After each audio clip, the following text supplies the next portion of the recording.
two, one. Hello, everyone. Welcome to Get Ahead in English. And we're going to have a session today, which is a change to the schedule on Lady Macbeth. This is a repeat of a session that I ran some time ago, but I've updated it and there's lots of information here for you to take forward into your Macbeth exams or for your study in Macbeth for GCSE.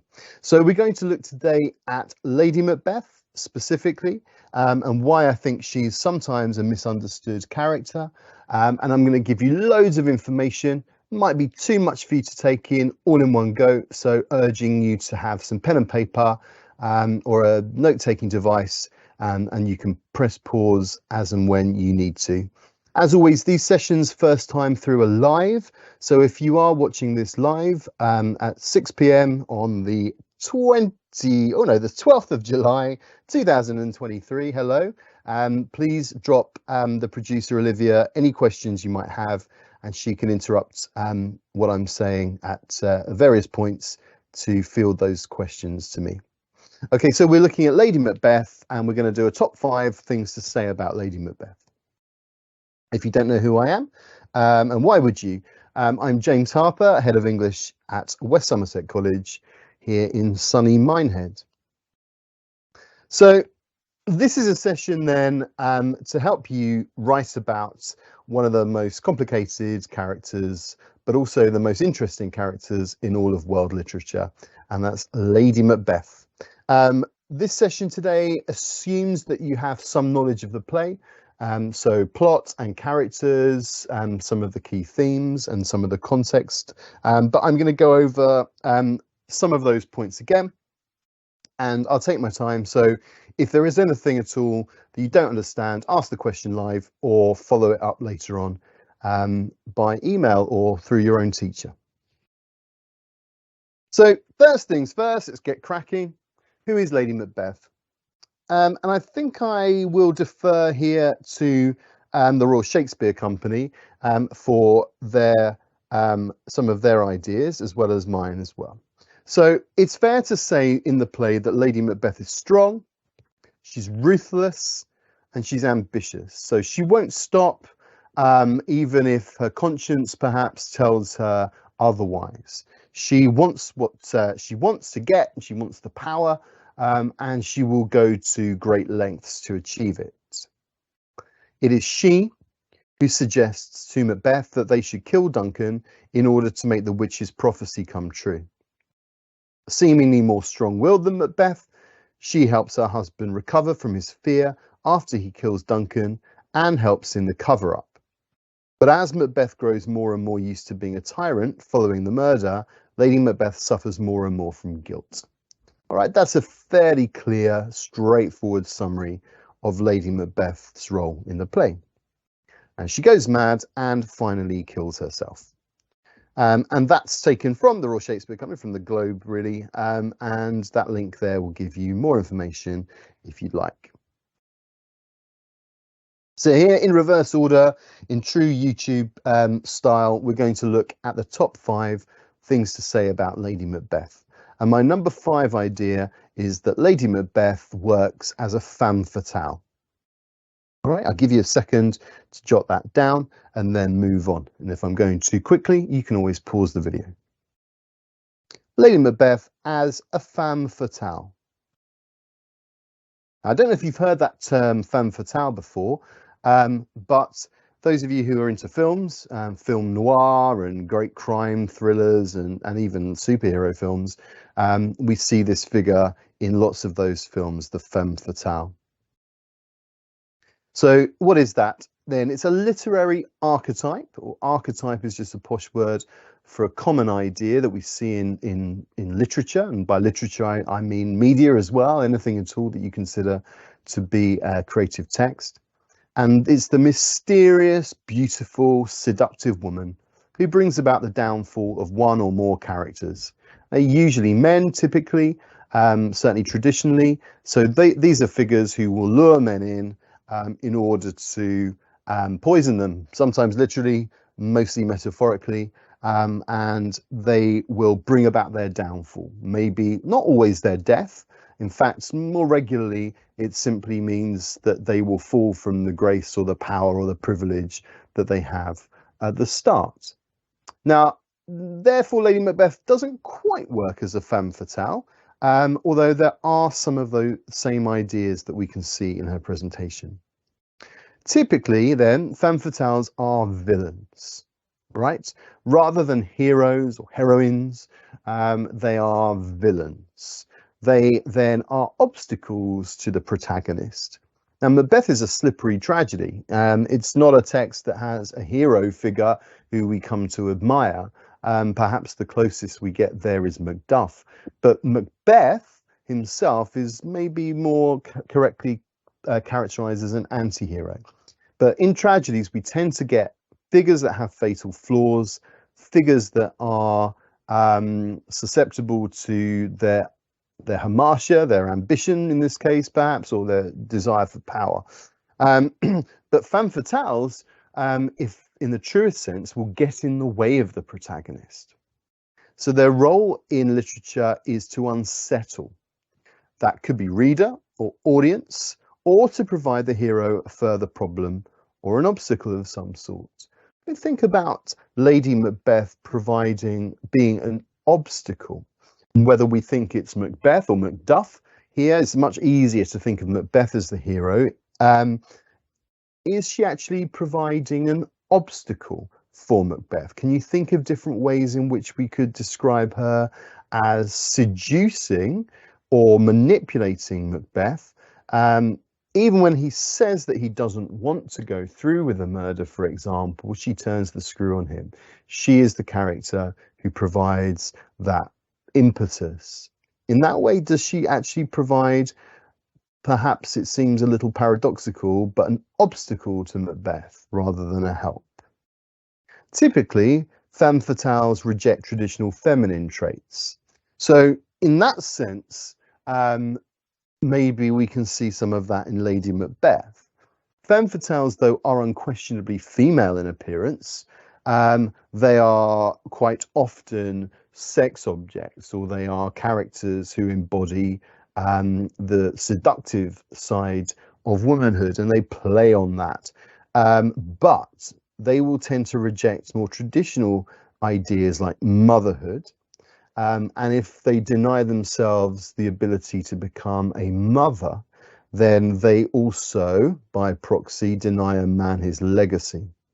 So could we see some of that in Lady Macbeth? And we know that Lady Macbeth has at least nursed a child, if not be her own. And this is something we know, but we know that the Macbeths are childless at the time of the play as well. She asks the witches or the spirits to stop her milk and replace it with gall or with poison. So again, these rejections of feminine traits do work with the femme fatale archetype. Some more ideas. In threatening to emasculate Macbeth or make him less masculine, Lady Macbeth uses her power over him to get her own way. And that feels like a femme fatale trait as well. But in the end, her manipulation will lead to his death, as well as her own death, of course, and multiple other characters. And although we find it hard perhaps to lay the blame for example, Macduff's family's death at the door of Lady Macbeth, she of course doesn't know that he's going ahead with that, or indeed going ahead with the murder of Banquo, an attempted murder of Fleance. Well, she's certainly involved in driving the plot there. So we might end up with this idea of kind of the Black Widow and the femme fatale providing the threads that lead to the multiple murders we see in the play. So that's also typical. A character whose unrestrained ambition very often results in their own demise. So femme fatales will not only lure the protagonist, the man, the hero figure, to his death or downfall, but often it ends in the femme fatale dying or being very close to death herself as well. Wow, we rattled through that one nice and quickly. So the whole point of this session is to give you 5 really strong ideas that you could write about in a Lady Macbeth exam question. And at the end, if we have time, I'm sure we will, we'll be able to have a look at how we can use those ideas in a past paper question. So my number 4. Now, students, when they write about context, will try and shoehorn any old thing they like in. Now, if you get a question about Lady Macbeth's role in the play, writing about, for example, the great chain of being or the divine right of kings might not really be that useful. So an examiner is not looking for you to re-trot out something you've learned, and I'm not saying you shouldn't revise this, but something you've learned about the context, historical context of the play that doesn't work with the question, that doesn't work with your argument. All right.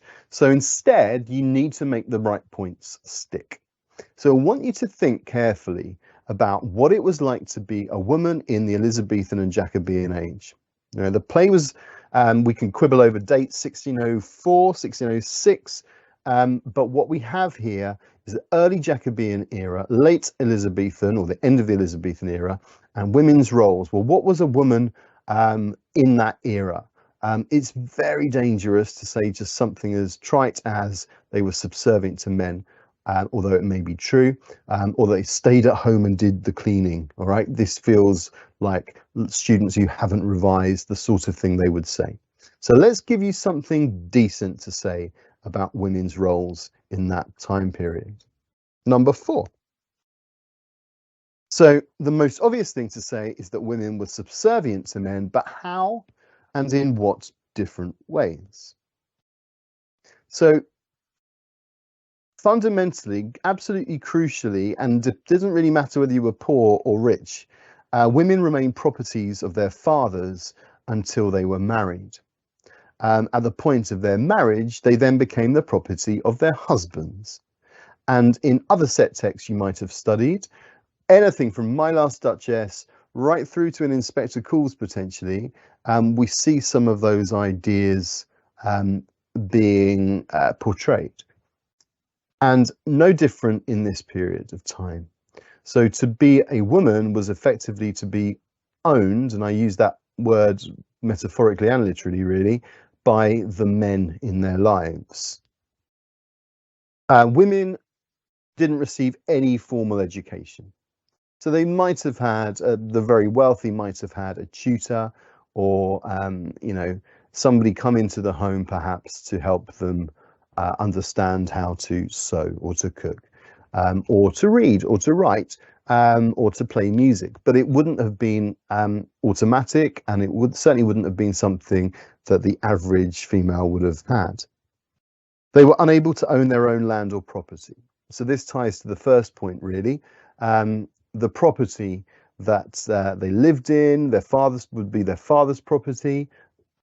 And indeed, if they were married, then they moved into their husband's land, and that again would belong to the man. It wouldn't belong at any point to the females. You would often find that perhaps the male, the father or the husband dies young, and the young child, a 2 or 3 year old, perhaps is effectively the landowner or the property owner above the adult female who happens to be the mother. It doesn't make a huge amount of sense, but that's how it was. Women were unable to vote, and we know that that's continued for some centuries still further on. They were unable to act in public performance. So this is something that you've probably been taught at school, which is that women were not allowed to perform creatively, and acting, one of those examples is of acting. So in Shakespeare's time, Lady Macbeth, for example, would have been played by a man, and that's pretty hard to get your head around. And I sometimes wonder how useful it is for students to write about that point, but I certainly might make it a point alongside some of the others. It's hard to believe, isn't it, that Lady Macbeth, this significant, arguably femme fatale character, could be played by a bloke. And it's interesting to consider the different interpretations that it might have been made if a man was playing that part.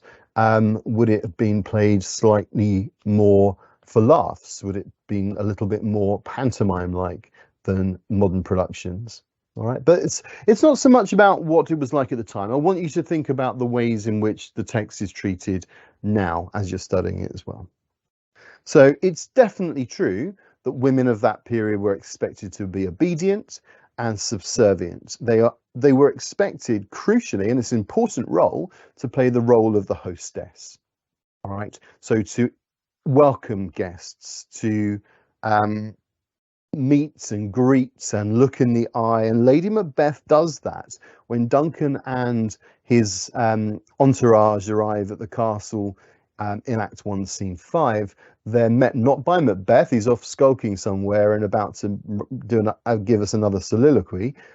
She's the one that comes to the castle gate and welcomes Duncan and Banquo and the rest. So I think that's important. And being a good host was called xenia. The Greeks called it xenia, Xenia, and that was considered to be one of the most important parts of any human's life, was to welcome guests and to protect against the knife rather than bear it themselves.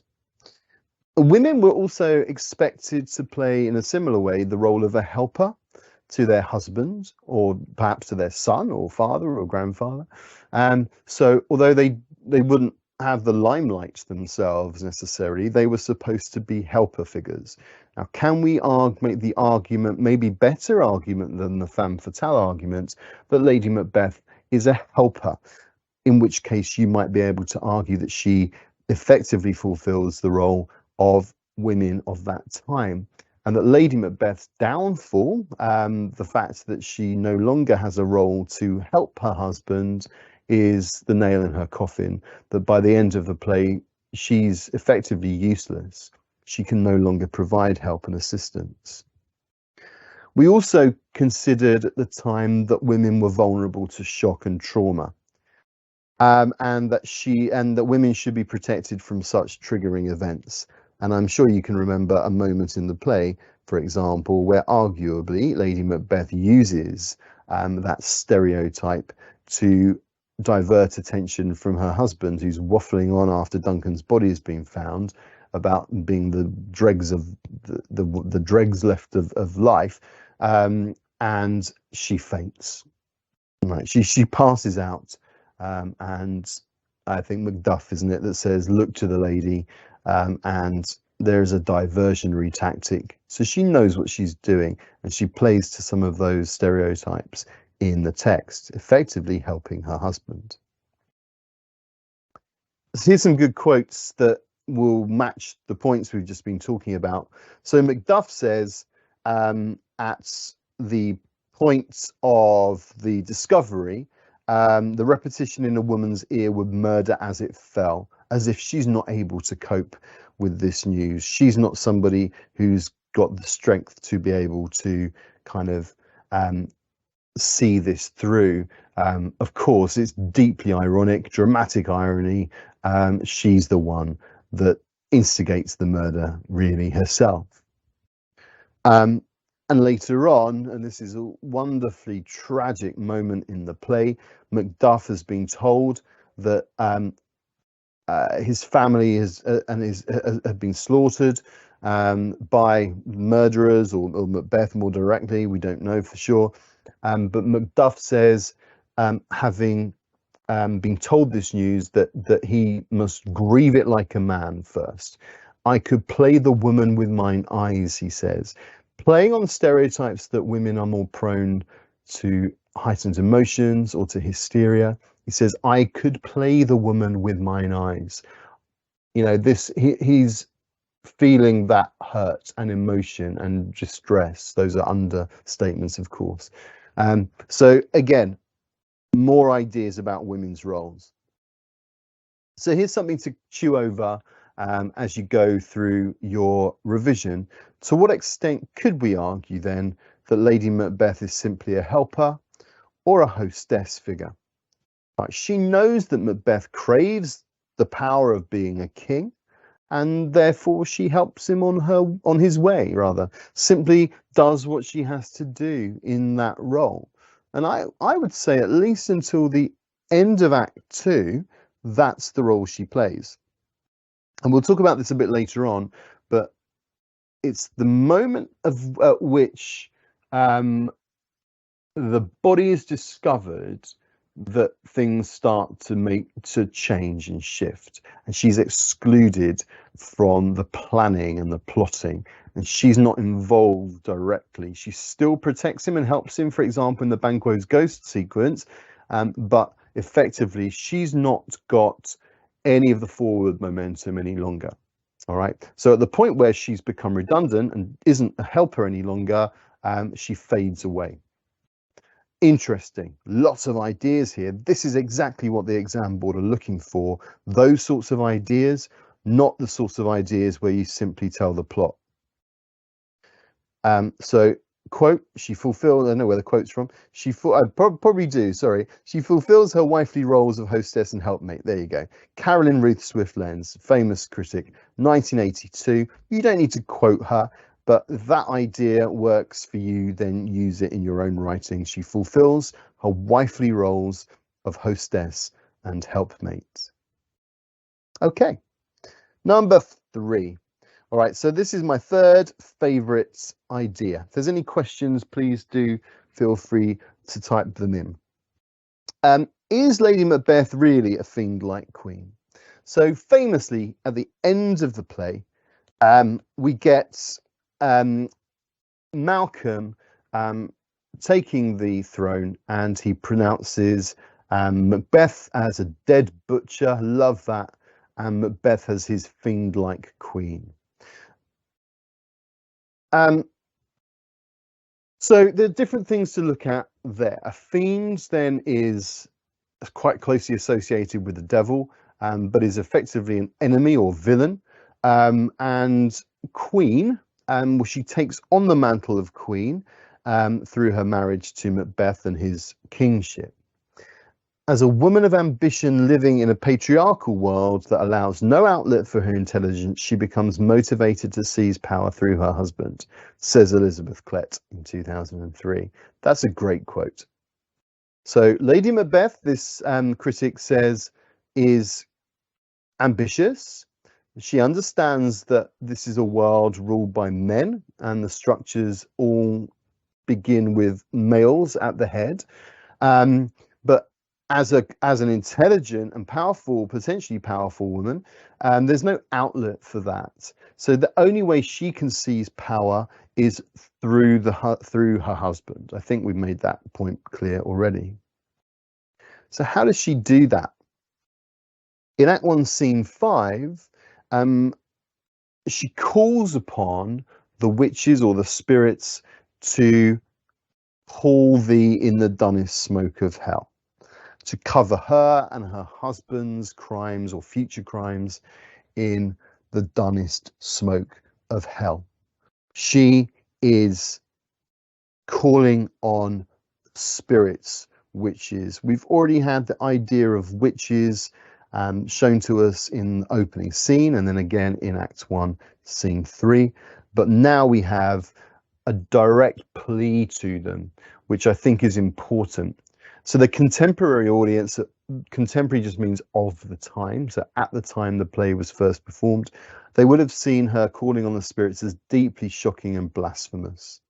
So simply doing that and relying on something that is kind of antithetical to God would be seen as obviously as a blasphemy. And that would be enough to describe her as fiend-like in the eyes of the audience. I think you need to be able to write about that. Simply calling on them is enough. So before Duncan's murder in Act 1, Scene 7, Macbeth says he has, and hopefully you remember this quote or some of it, he says he has no spur to prick the sides of his intent, but only vaulting ambition. This kind of horse riding metaphor that he's not able to any longer see the benefits of killing King Duncan. The only thing that would drive him to do that is his ambition, his vaulting ambition, reference potentially to Icarus. But actually, there's no spur, there's no way of kicking that horse into action. The only thing he's got going for him and killing Duncan is ambition, and that's not enough. But ends that long soliloquy, that famous soliloquy, with the sense that he is not going to carry through with the murder. All right, remember what we've said earlier on about the helper role, or the obstacle role as well, that a femme fatale might provide. And then enter Lady Macbeth, right? It's almost as if she's been eavesdropping on this soliloquy, that she can read his mind, that at the point at which he realizes that killing Duncan is futile and utterly pointless, hello, welcome, Lady Macbeth. And what's one of the first things she says to him after he said he won't go through with it? She emasculates him. She says, "Was the hope drunk wherein you dressed yourself? Were you, when you told me that you were going to kill Duncan, when you dressed yourself in those clothes, were you drunk? Were you talking nonsense? Was this bravado? Was this Dutch courage, or however you want to put it?" And remember, this links to other clothing metaphors that we see in the rest of the play. And then she really turns the screw on him in a manipulative way, emotional blackmail. "From this time such I account thy love." And I think this is reasonably good evidence to suggest that Macbeth and Lady Macbeth are in love. Some students will argue that their relationship is even at the start of the play is fragile at best. But there is evidence to suggest otherwise, and that this wouldn't work, this quotation, this idea, were he not in love with her, and probably her in love with him. "When you durst do it, when you dared do it, then you were a man." Is all this evidence of Lady Macbeth as a fiend-like queen? To me, it suggests that she is, and that she's using some of the stereotypes and ideas that we've seen in point 4 and 5 as ways to manipulate him. If you look at how she is after Duncan's murder, so in Act 3, Scene 4, in the Banquo's ghost sequence, I always call it a sequence, scene. I can't remember whether this is after the guests have left, but I think it's while they're still there, and she takes him to one side and shakes him and says, "Are you a man?" So again, when things are getting really heated and dicey, shakes him effectively. Or she doesn't shake him. There's no stage directions to suggest that, but she confronts him and says, "Are you a man?" So this idea of emasculation is something that we see throughout the play. So Fiend-like Queen is the epitaph at the end of the play, and Malcolm uses it right at the very end. Fiend-like Queen might also remind you of the witches, and there's quite a common line of argument that she's the fourth witch. I have not included that line of argument on this session, but it's a decent line of argument. But the link is there. There are certainly links between the ways in which they're depicted and some of their strategies and motivation. How about a counter argument that she's not as bad as it all seems? So could we argue that we think Lady Macbeth is inherently cruel? Is she cruel? Is her nature cruel? And if she is so cruel, then why does she need the support of the spirits to, for example, unsex her? Is she actually quite aware of her own frailties and weaknesses? She understands it in her husband, but does she also understand it in herself? Again, probably the only reason that she wants to go through with all of this is her own vaulting ambition, and her proxy is her husband. So do we think maybe that actually her inherent cruelness is sometimes overstated by critics and students? That actually, if she were that way, then she wouldn't need so much support from the spirits? All right, I'm going to keep going with that argument a little bit on these top two lines anyway. All right, so number two, hopefully this is useful and interesting for you. No, my number two is about motifs. So in previous sessions, I've talked about how important symbols and motifs are in literature. And if you're going to revise one method, I think symbols and motifs would be the one. So symbols tend to be concrete images, things that you can see or touch. So in Macbeth, for example, we have lights, candles, we have blood, we have weapons, daggers and swords in particular. These are all symbols, okay? Motifs are recurring themes or ideas, and one of the key recurring themes or ideas associated with Lady Macbeth is deception. All right, so to her ability to deceive, to create masks and disguises, and to manipulate others through those forms of kind of subterfuge. So let's see how that works as an argument. So in what ways, and please think along for yourself as well, in what ways does Lady Macbeth call on disguise and for what purpose? In what ways does she call on disguise and for what purpose? I've already given you a quotation that might work there, but what else?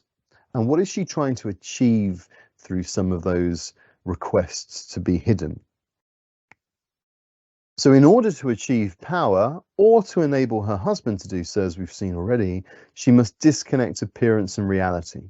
So what people see and the reality of what she thinks or feels or is about to do or her husband is about to do need to be disconnected. Right? Even before she becomes this fiend-like queen, she is still a powerful woman of Scotland.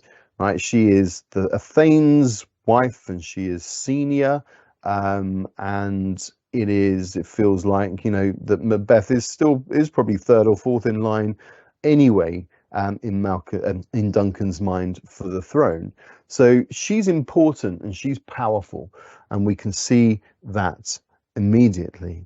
But in order to achieve further power, she needs to disconnect that idea of being a good Thane's wife, and become something else.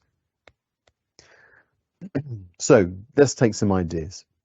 Disguise. She calls on the spirits to unsex her here. So that's disguising her femininity. We could see it as simply stripping herself of any gendered identity at all. And that might be a more interesting way of thinking about it. But in order to do so, and don't forget, in the context of what we've already seen on stage, we've seen Macbeth, or the reports of Macbeth, as a kind of cruel, reckless, rather ruthless warrior on the battlefield, whose sword smoked with bloody execution and so on. And she doesn't need to take that role on, but she wants to embody some of that powerful cruelty for herself. How else does she disguise or ask for disguise? So she advises her husband to do the following. Famously, and we know this quote, don't we? To bear welcome in his eye, his hand, his tongue, and then to look like the innocent flower, but be the serpent under it. All right. That advice to look like the innocent flower, be the serpent under it, a reference to a coin that was in circulation at the time. The flower is quite a feminine image. Does she really want Macbeth to become the feminine image? Is it almost advice for herself as much as anything else? That's interesting, because the first moment of disguise is her disguising herself, when she meets Duncan in the following scene. As we've already looked at, she accuses her husband of falsity. So it's not like deception is good for everyone. She only wants to deceive those that she wants to manipulate. She accuses her husband of being manipulative, although arguably it's her own manipulation, when he was dressed in the hope of the regicide. Um, in a linked point, she says the only reason she wouldn't kill Duncan herself is because he reminded her of her own father in his sleep. And that's another potential idea that we could use to say that she's not the fiend-like queen, that she's not this brutal, bloodthirsty butcherer, that actually she has some um, emotional integrity. Maybe that's not the right way of putting it, but that she's human. And we certainly see the human side of Lady Macbeth more and more as the play develops. Disguise all over the place, deception. She considers that the scene of the murder, which Macbeth won't return to, if you remember, to replace the daggers, she sees it as a painted devil that would only upset the eye of childhood. And she talks about this again later at the Banquo's ghost scene as well. So she thinks about pictures and reality and images as being kind of not real. So what's in his mind is worse than perhaps it might be in real life. After all, let's face it, Macbeth on the battlefield has fought and killed probably hundreds of men. Why is returning to the bedroom to see Duncan's body killed so distressing, so disturbing? Surely it's more than just the fact that he was a friend and a kinsman, it's also his fear of God, his fear of being judged.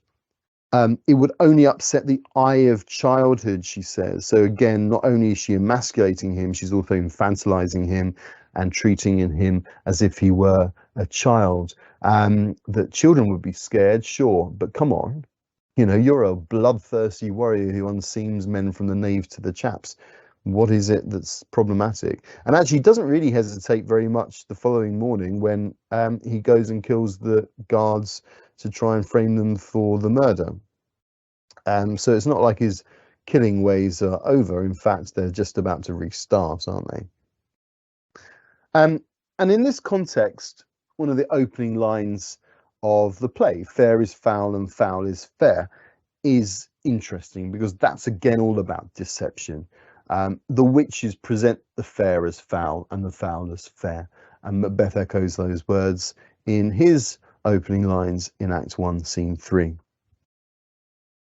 Okay, so I'm going to do my number one, and then we're going to have a quick look at ways in which we could use some of these ideas in an exam question. So Lady Macbeth is tormented by guilt and can only be free through the sinful act of suicide. So this, I think, makes sense as my number 1 point, because you can write a whole essay just on this. So I think everybody understands that Lady Macbeth's how Lady Macbeth her demise comes about.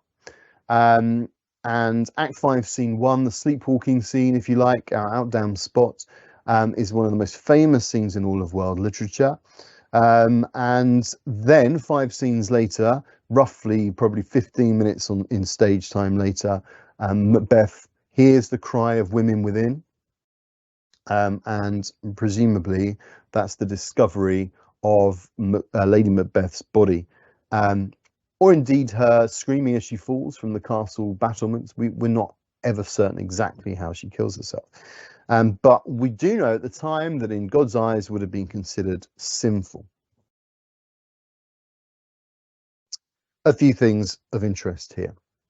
So Act 3, up to Act 3, Scene 4, between Act 1, Scene 5, or Act 1, Scene 5, Act 1, Scene 5, and Act 3, Scene 4, Lady Macbeth has been a pretty regular cast member, right? She's on stage there for most of the scenes, but then she disappears. So she tried to calm Macbeth down and dismiss the guests, and he's often like this. She's not convinced them. It's supposed to be his coronation due, and he's acted really bizarrely. But then she disappears, and she disappears while lots of other important things happen, including in Act 4, the murder of Macduff's family, She misses Macbeth's return to the witches. She misses this long scene with Macduff and Malcolm. So she is out of the picture and out of the audience's mind potentially for a good half an hour, if not slightly longer. So that's important and is often forgotten about. What's she up to? What's she doing? Well, we realise that maybe there's been more time between her last appearance and her new appearance than we thought, because she has become a shell of a woman. She no longer has her own words. So everything she says in Act 5, Scene 1, pretty much everything she says are echoes of previous words. Things that she said, but also things that other characters have said, in particular Macbeth. If you remember, she also begins the play speaking somebody else's words as well. So when we first meet her, she is reading the letter that Macbeth has sent her. There's nobody else in the play that reads somebody else's words, as far as I can recall. So it is as if she's perhaps like a conduit, somebody who is almost a vessel for other people's ideas. So think about that and think about how much autonomy we see her having. It's unquestionable, though, that her sleepwalking, and people would have been really terrified of this idea of sleepwalking being a symptom and a symbol of her guilt. What is the sleepwalking supposed to symbolize? Her guilt and her inability to sleep or indeed to wake fully as well.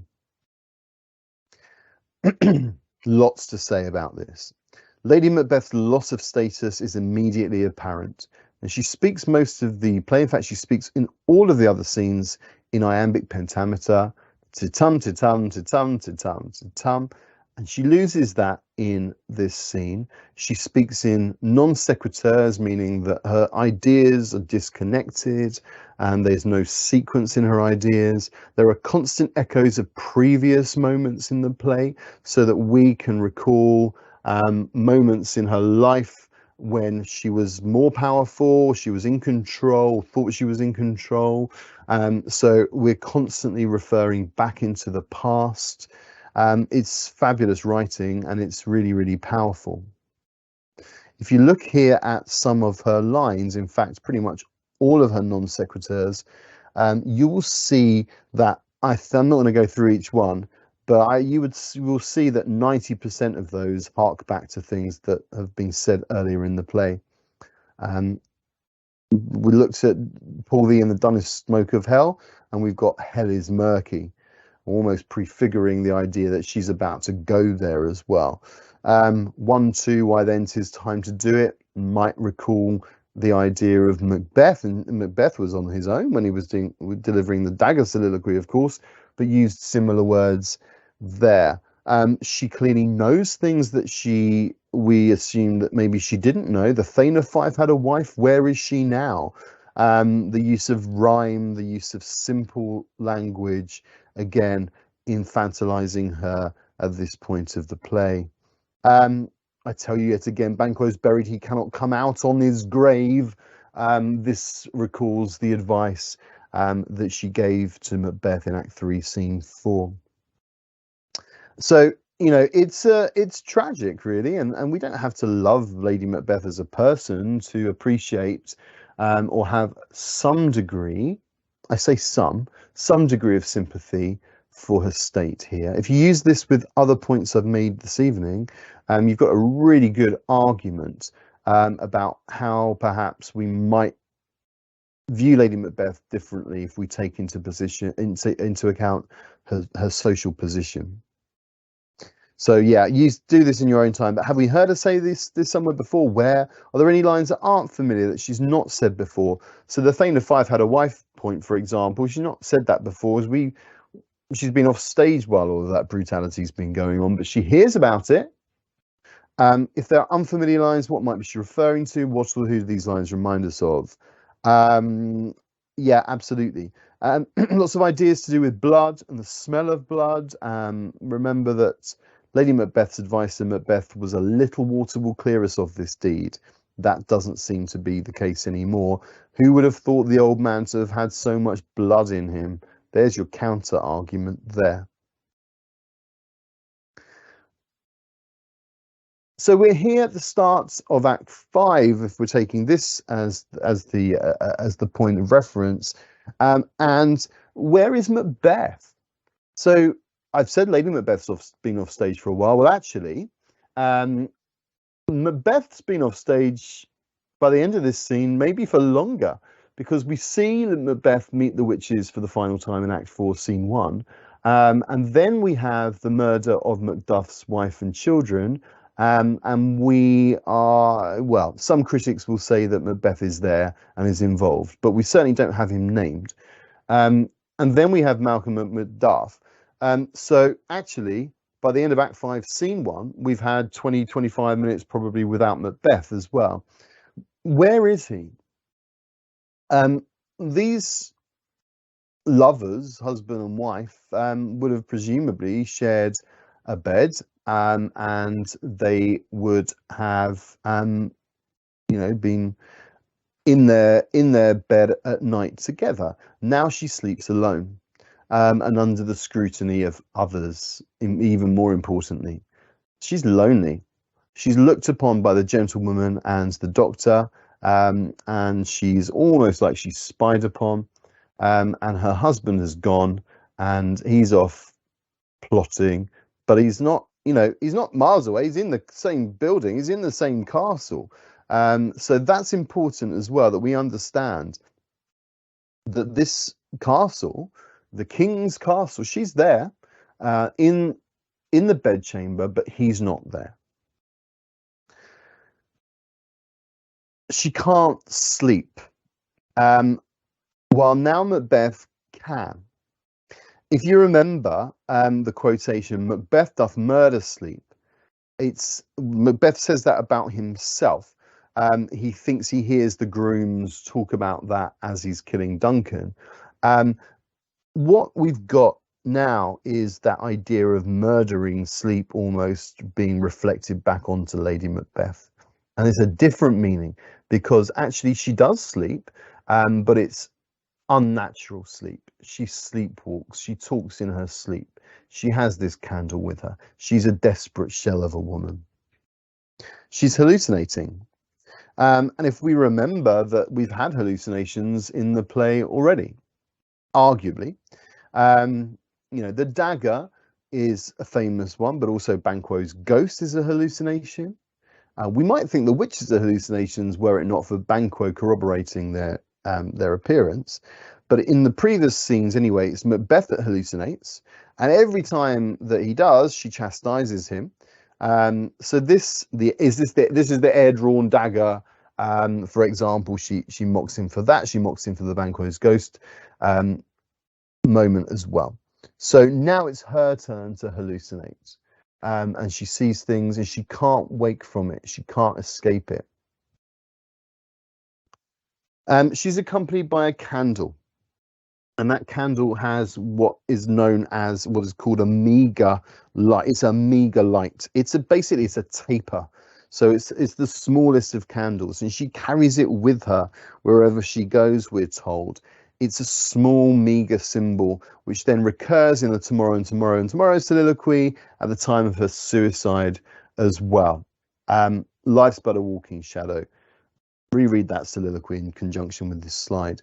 She now craves light, whilst in the past she was asking to be covered in darkness. She now wants light. What does light symbolize? Light symbolizes God. She's desperate to have God back on her side, but it's too late.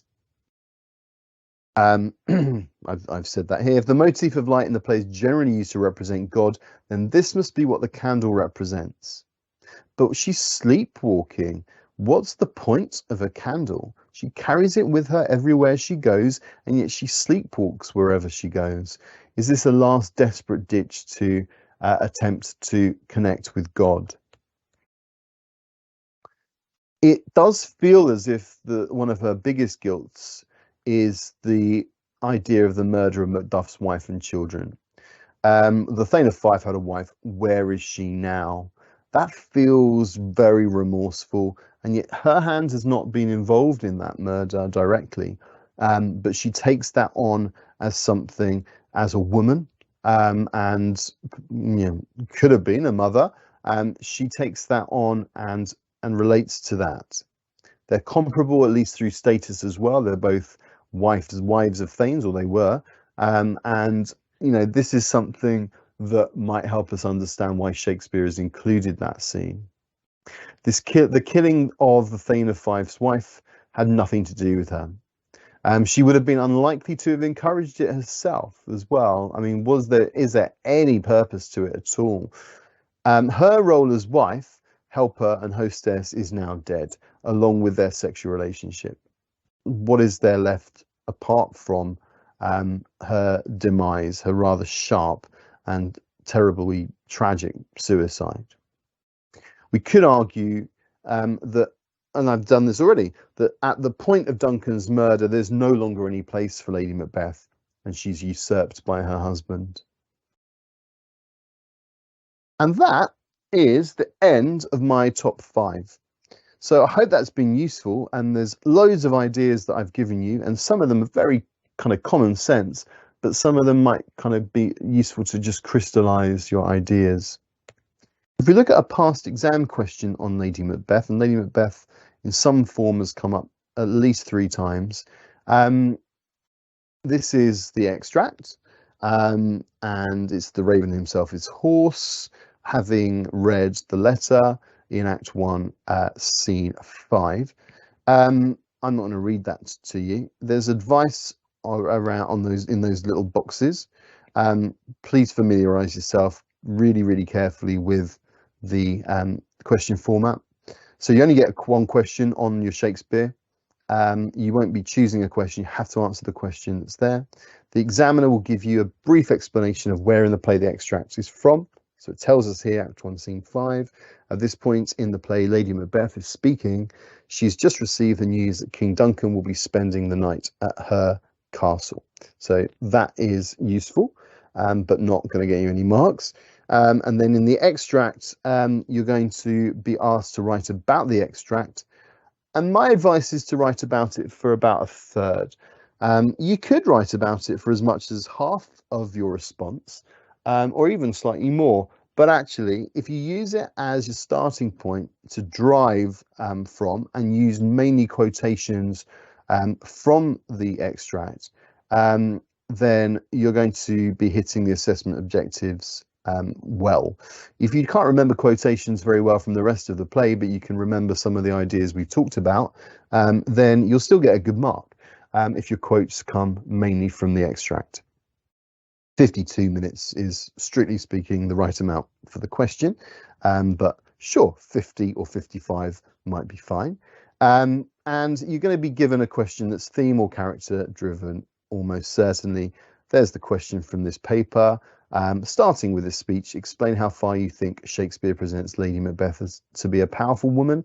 So we need an opinion, we need an argument, and that's why today's session has been useful, is because we've given you 5 arguments that are all linked. None of them say one thing and the other says completely the opposite. And by referring to the extract and the whole of the play, you'll be able to answer that question effectively. So I tend to go in with a line of argument. So I'll finish the session with a line of argument that uses the ideas that we've discussed. So this is not necessarily the introduction, by the way. I feel like this is probably the first paragraph, or potentially even an extended conclusion. So I'm trying to write at grade 9 level to show you that you can do it. So let me read this to you and then we'll wrap up. Although Malcolm concludes the play by claiming Lady Macbeth to be a powerful, fiend-like queen, there are multiple other ways we could read her character. Early in the play, Shakespeare presents Lady Macbeth as a femme fatale, a literary archetype that would have been familiar to audiences of the time.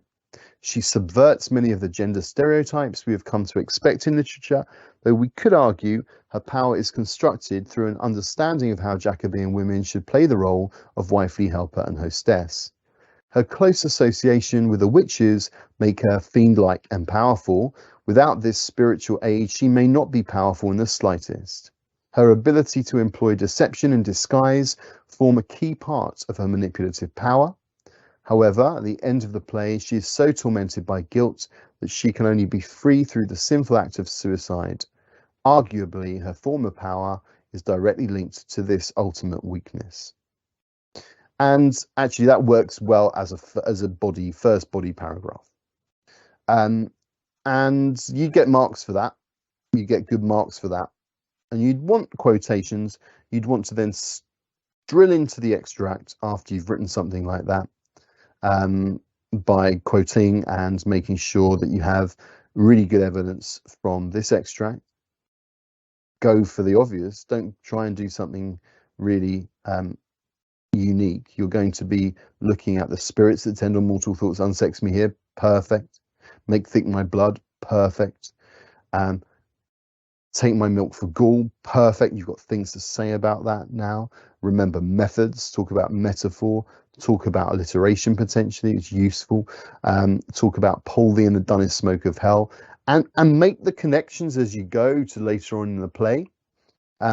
If you're in control of the argument, then you may as well make the points side by side rather than work chronologically through the play. So that's it. I've really enjoyed working with you this evening.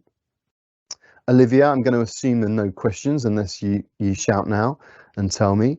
But it's been a pleasure. There is a website set up for all our past recordings, and I'd love it if you had a look on there for me. There's an email address on the screen as well, so that you can email and your questions will get through to me or to another teacher if you prefer to help you out. And good luck with exams and studying. Macbeth's a brilliant play. It's so interesting. Characters are just absolutely fascinating. So I hope today has given you a little bit of extra support on perhaps my favourite of the characters in the play. Thanks ever so much.